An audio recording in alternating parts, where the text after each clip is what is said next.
What is going on, you guys? Back again. Today's video is an SLI video, primarily the SLI Bridge. A year ago I did a video on the SLI high bandwidth bridge, and the results were basically negligible between having the high bandwidth bridge and say one of these older SLI bridges. So that's the triple SLI bridge that EVGA used to have, and the single-sided. They're both version 2s, so they're basically the same thing. So I have all three of them. I did the same test last year where I tested all three bridges, and basically the scores were exactly the same between going from 1080 to 1440 to 4K. I'm actually going to try 5K with the only game that I have that'll natively support 5K without modifying DSR and all that is Shadows of Mordor, and I will do that later as well. And I'll include that just to show kind of where it's at, and plus it has a built-in benchmark tool, so it's even easier than playing games and hoping you could replicate the same results every single time. So I have Fire Strike going now. I have the power voltage to the max, just like I did last year, but no power, no addition to the overclock. Last year I had Founders Editions 1080s. These are Founders Edition 1080 Ti's. Obviously it's the same water cooling setup, sorta. It's a little better, but it still cools the same. CPU is still 5930K at 4.5 gigahertz, so we should still have consistent results from now to comparing to last year's results. So I will continue with the results. I'm going to do some tests, and I'm going to get the results shown here in just a minute. I'm going to do Fire Strike because it's the most consistent. Everyone knows Fire Strike. Everyone knows how to read the numbers. And again, we are going to be reading the graphic scores, not the overall score. So don't get all crazy about the overall score being so low. We're gonna go looking at the graphic score because my CPU is now 2 generations behind, so we'll get her going. Alright, so we're gonna get started with the benchmark results. So starting out is Fire Strike 1.1, which is in terms basically 1080p. So as you can see, we're gonna focus on the graphic scores themselves, and we're gonna start with the high bandwidth bridge. It scored on at least this one, 52,571, followed by the single-sided SLI bridge is 52,347, and then actually in last place this round is the three-way SLI bridge. We had 52,014. Followed up with Fire Strike Extreme, which is basically 2K 1440p high bandwidth bridge. Comes in last in this test, 27,285.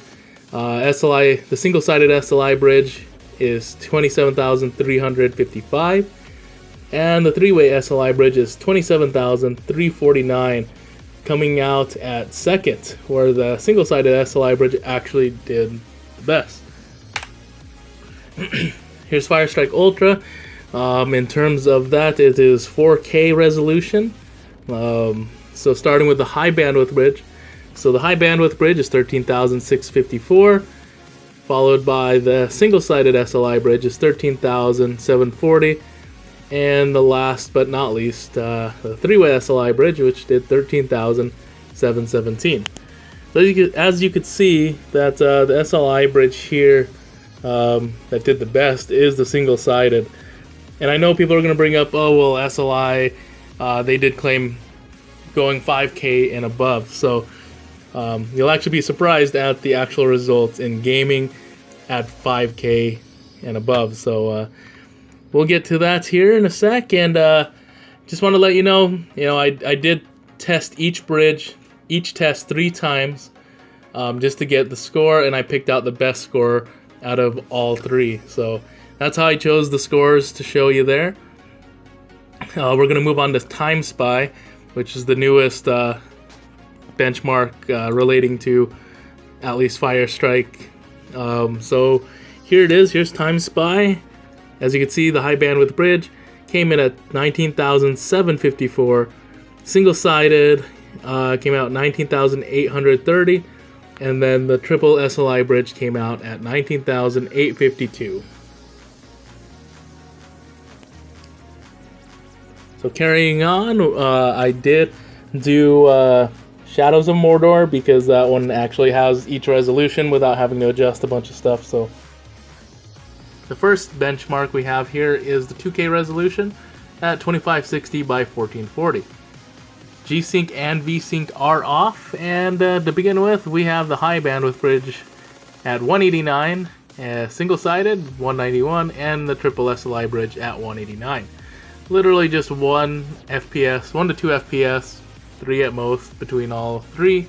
Like I said, I run the benchmarks at least 3 times just to get a consistency, and I picked the best one out of all 3. 4K resolution, you've got 134 for the high bandwidth, 133 for the single-sided, and 133 for the triple.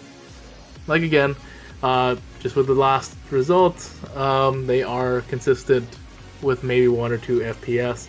The only difference I could see in this one was the max FPS. I don't know what happened, but it's consistent. I ran the high bandwidth bridge at least 3 times, and I even restarted it to see what the deal is. So you can tell here the max FPS for the high bandwidth is 188. Everything else was 250, 244.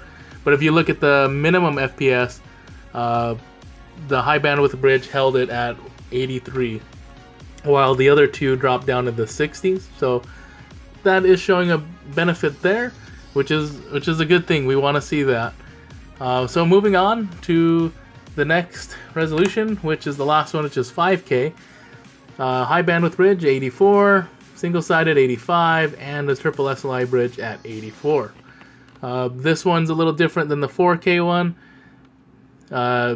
So like the high bandwidth and the triple SLI bridge average FPS around 180s. So the single-sided bridge, for some odd reason, max was 204, but the minimum FPS are about the same between all 3 bridges. So to conclude there, that just shows even then, even in 4K, it had a difference, but the average was still the same almost through all 3 bridges.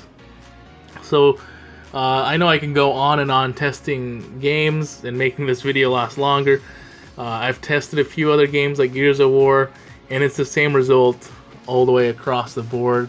And like I said earlier, you know, NVIDIA claims that 5K and above, but currently with Pascal, the 1080 Ti's, Titan XP, no one is gaming at 5K. No one actually has a 5K monitor unless you're running, you know, a triple monitor setup or an ultra wide 4K, which I don't think they have that out yet. Could be wrong, but currently there's nothing out there for the average user that'll make a huge difference between the high bandwidth and the pro bridges that I have here. I have seen where the ribbon cable styled SLI bridges have quite a drop in them, but I've used them myself, and yet again still didn't see a difference.